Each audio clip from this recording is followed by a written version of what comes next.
right, let's get it. Come on. As one, Crookshank, your one and only Move Swiftly speaker, checking in for a daily Move Swiftly thought, giving you a perspective on teamwork that you will not get anywhere else. Great day. Great start to the day. Great day. It's last Saturday in September. We got college football.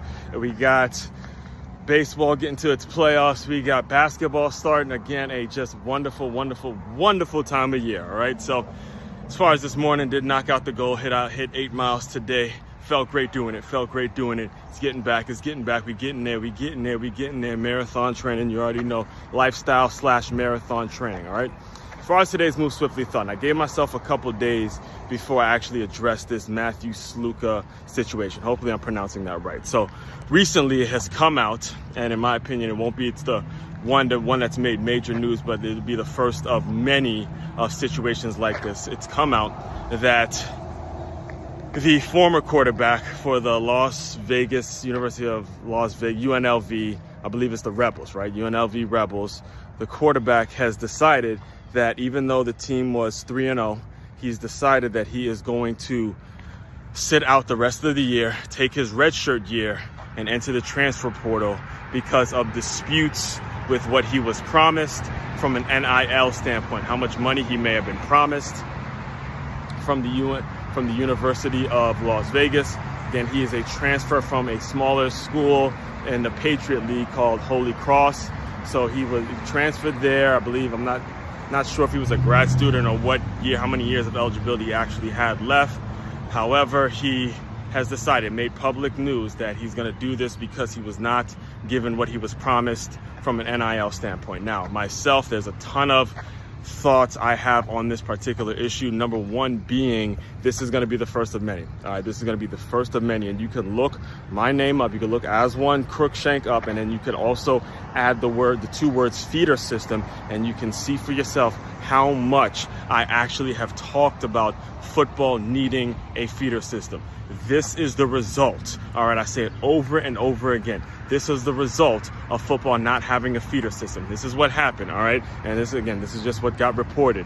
No one actually knows the truth unless you're Matthew Sluka and the coach or the people that he's been dealing with to get to the school, all right? No one actually really does know the truth unless you're those people and you're in that circle where they shot you a text and they let you know what the real deal was, right?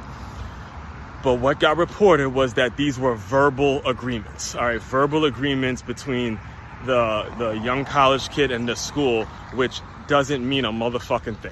All right, we just keep it all the way buck with you. I don't know who his management team is, who his agent is, or whatever it is, or whatever the people he has handling his money and handling his business affairs. But for you to come out and say that it was because of a verbal agreement was made, that first and foremost, that makes no fucking sense. All right, because if you're gonna be in this business, if you're gonna be in high stakes business, and you feel like you deserve to get paid to play the game and all that, you have to get shit in writing.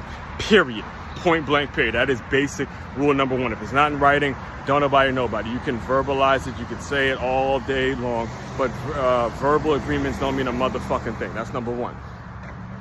Next point that we have to address is how college football, the great game of college football, how it actually got to this situation and why we're in a place now where we may be seeing this one player at UNLV do this, but we started to see it last year when it came to Florida State and a lot of the guys deciding they weren't going to play in the Orange Bowl. We're going to see it again this year when we get close to that draft time where guys are like, look, I got to make a decision for my career. I got to make a decision to try out for the NFL and not play in these playoffs. So if you're one of these teams that make the playoffs and you as a player feel like you're entitled to a certain amount of money, or you were verbally given the, hey, if you get us to the playoffs, you're going to get an extra 1,000 or extra million or whatever it is in your bank account, in your NIL deal or whatever, and you don't get that money before the playoffs and you opt out, again, you'll start to see a very watered down college football game. All right. And listen, I tell you every time something like this comes up, I tell you every single time, the only logical solution, because of how bad the situation has officially gotten, is to create a feeder system, do away with this NFL draft, create a feeder, and have NFL teams create feeder leagues and affiliate leagues in which players are paid handsomely to play for this system because they'll be under contract with whatever NFL franchise picks them up and they put them in a farm club, a farm system, or whatever it is. And if they're good enough, they move up. If not good enough, they don't move up.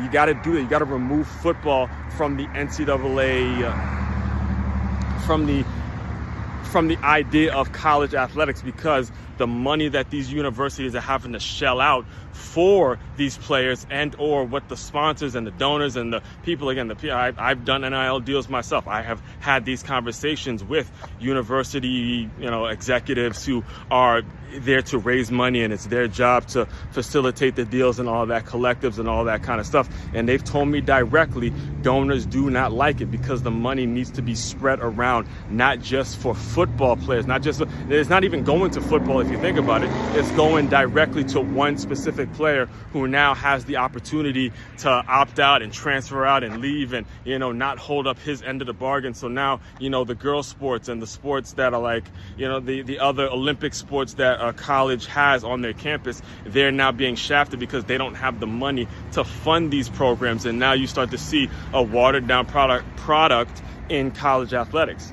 Again, said it over and over and over and over and over again, and I will continue to say it. I will do whatever I can, whatever resources I can provide or I can create, whatever I can do to one day seeing the NFL go to a feeder system and completely removing the hype that this NFL draft has. That's where we're going to start to be seeing a step in the right direction. But Matthew Sluka was just one of many that you're going to start to see over and over and over come out. So get ready or get on board if you do love the sport of college football like I do. If you do love the game, you do love what it teaches, you love everything it's all about.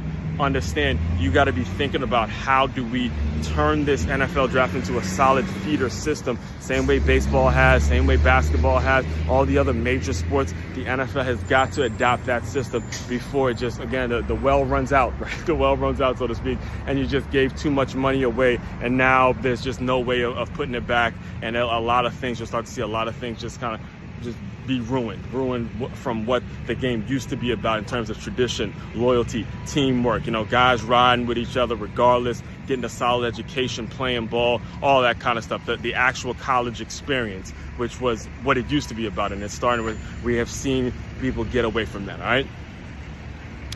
All that being said, the main website to check out to dive deeper into all my work, it's makeyamove.com. That's MAKEYAMOVE.com. One-stop shop for all your teamwork and your self-development needs. As one, Crookshank, your one and only Move Swiftly speaker, checking out. You guys continue to move swiftly. We will talk more soon.